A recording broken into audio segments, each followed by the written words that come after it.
Debate, or the concept of debating, is always related to politics. So I wanted to talk to you a little bit about politics, if you don't mind,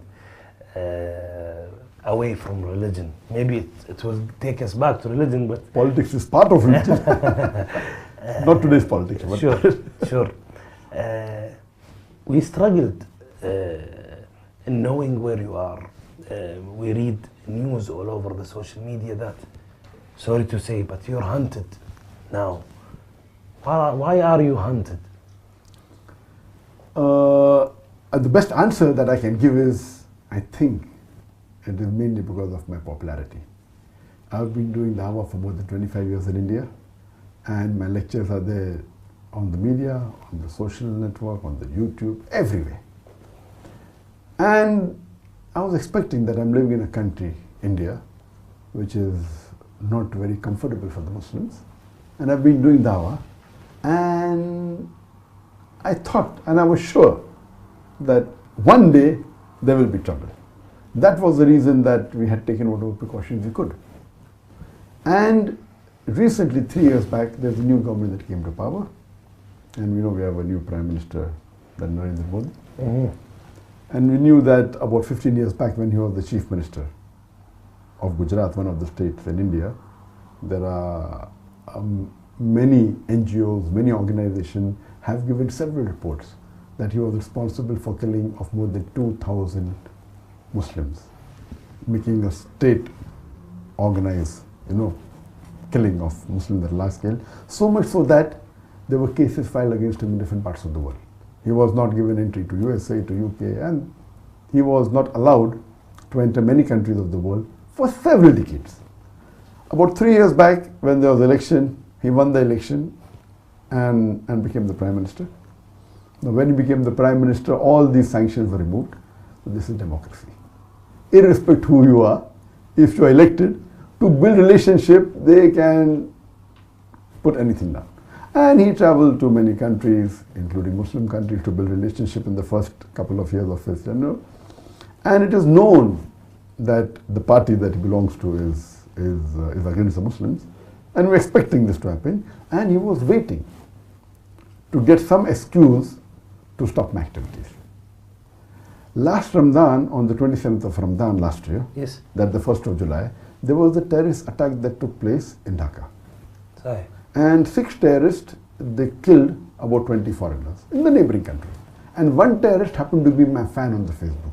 So there was a small article that came in the Bangladeshi newspaper that one of the terrorists is a fan of Dr. Zakir Naik. And such how many fans do you have on Facebook?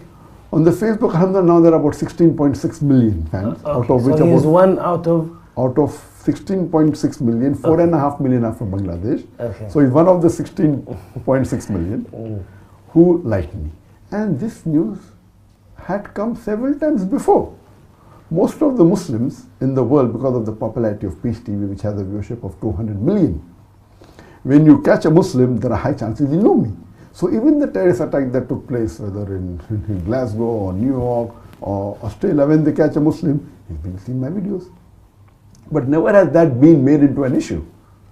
If you ask any Muslim, he has to be a fan of Muhammad Sallallahu Alaihi Wasallam. So will you blame the wrong action that he has done to Muhammad Sallallahu Alaihi Wasallam? No. So here we find that the Indian media blew it out of proportion. Next day, the news article came on the 3rd of July. 4th of July, almost all the newspapers, headlines, almost all the news channels, it was headlines that Dr. Zakir Naik inspired terrorists. And it was as though everything was planned. And day and night, I became sudden viral not only in the world, #1 trending, on the Twitter, on the Facebook. And then, alhamdulillah, many Muslim organizations in different parts of India, they protested. In Bangalore, in Hyderabad, in Kerala, in Kashmir, in large numbers.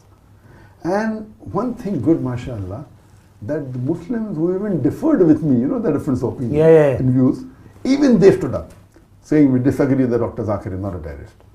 And mashallah, there was big protest, so much so that the Indian government had 4 different teams, NIB, National Investigation Agency, they had the Intelligence Bureau, that the Maharashtra Police, that the Bombay Police, CID, all of them And NI alone had 9 teams, each team hanging, so few hundred.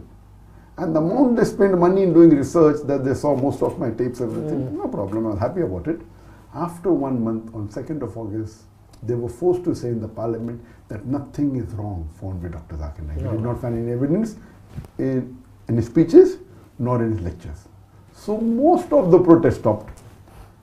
And I thought that this will surely be their plan. So protest stopped, everything became cool. 3 months later, in November, the same government says that the Muslim personal law in India should be abolished. You know, India has a Muslim personal law. Muslims can follow the law in inheritance and marriage, etc. So all the Muslims again stood in larger numbers to protest against it. In this fiasco, 2 weeks after this, they banned my organization suddenly. And they banned it for 5 years. Claiming that, you know, they are promoting terrorism. And they started getting lectures, which I've given 10 years back, I've given 15 years back. Any logical person will know that these lectures are there on the social media for 10, 15 years. If they promoted terrorism, why suddenly now are they called? So it is mainly because of popularity.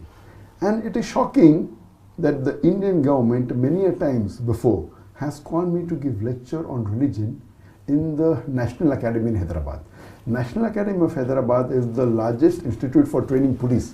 It is the most prestigious institute. Imagine I have been called not once, twice, and sometimes when I did not go, they pressurized me.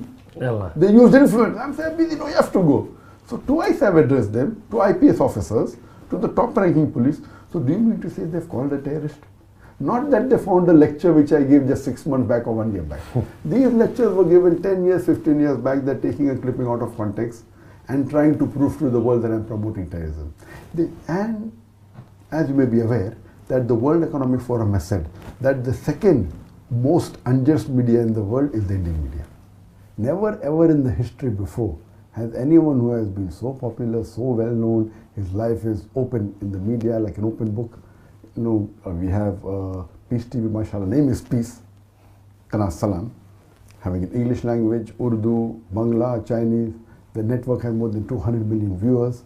A person who's there on the social media for more than 15 years. I've been giving talks for more than 25 years. And alhamdulillah, I've been awarded, though I don't think so, I deserve it, I've been awarded the most prestigious Islamic award in the world. That is the King Faisal Award for the service of Islam, which is equivalent to the Nobel Prize of Peace. It is the highest award. Alhamdulillah, I've been even given the second highest award, the Dubai Holy Quran Award, 4 years back. Then the Tokum Al Hijri Award, that's from Malaysia, from Sharjah, from Gambia, from many countries. I've been the guest of heads of states of many countries, Muslim countries, non-Muslim countries, giving lectures in more than 40 countries. I've been invited. Now, such a person who's so popular, when the Indian government is laying an allegation that I'm involved in terrorism, indirectly they are saying that even Saudi Arabia is promoting terrorism, even Dubai is promoting terrorism, even Malaysia is promoting terrorism, even Sharjah is promoting terrorism, and all the countries. Even the Indian government. Yes. Because they're inviting you. Yes. So it is so illogical, and they are taking up clips which are not new. Okay, can be possible hypothetically that I was very good and suddenly last 6 months I've been bad. Can be. Logically, they are picking up lectures of mine which I've given 10 years back, which I've given 15 years back, which I've given 5 years back. And that means the previous government, yes, they are saying yes, the previous government promoted Zakir, now we are we are correct. So it is illogical, absolutely illogical. As you know, that many governments today, as we're talking about politics, many governments today, they win the election by being against Islam. And we have examples, what they're having in US. The more they speak, they get a better vote bank. That's what happening in India. They openly speak. And if you compare, recently, just a few months back, the election took place of a state called as UP Uttar Pradesh, which is the biggest state in India. And do you know, the person who stood for election, one of the priest who was a Hindu priest, he told in his election campaign and in his lecture openly that the graves of the Muslim women should be dug and they should be raped. Even after saying this, he won the election. And he belonged to the same party as the Prime Minister of India. And the irony is, not that he only won, they made him the Chief Minister of that state. Yes. That means if you abuse the Muslims, imagine if you compare to any of the allegations they are laying, compared to what he said in public, that you dig the graves of the Muslim women and rape them. Nothing is happening. Is this democracy?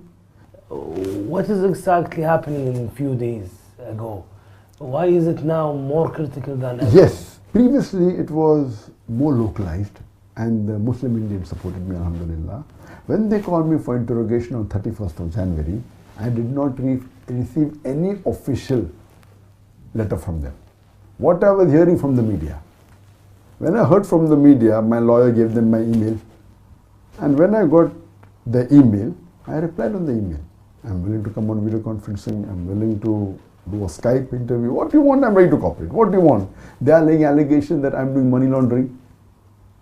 I said, where money laundering? We have been submitting our records. So what record we submitted 10 years back? They are saying that's not correct. Now, why are you saying now? When they called me for interrogation, I said that, okay, you want to interview me? I'm ready to cooperate. We can have a video conferencing. We can speak on the Skype. We can speak on whatever you want. I will cooperate. Give you all the answers. They said, no, we want you physically. Now, physically, we know the history of India. Yeah, of course. We know the history of the Indian police. Out of those people, Muslims arrested for terrorism, 98% are let free. But after 10 years, after 15 years, their lives are ruined. Recently, a few months back, a Muslim by the name of Abdul Wahid, he was arrested on charges of terrorism, then was let free after 8 years, then writes a book. What was done with him? How he was tortured. The first grade of torture, second grade, third grade, fourth grade. He says how they do mental torture first, then how they take out clothes, how they put current on the private parts. Yeah. All this he mentioned in black and white. How do they do physical torture, third grade? And the fourth grade is they even molest the lady family members, the mothers of the victim, the sisters of the victim, until they give it, until they sign forged documents. So this is known to the world. And you expect me to go back, do you think I'm a fool? Some people say that, oh, why are you a coward? I said, I'm not a coward, it is a sunnah of the Prophet. It is a sunnah of Muhammad sallallahu alaihi wasallam. He did hijrat.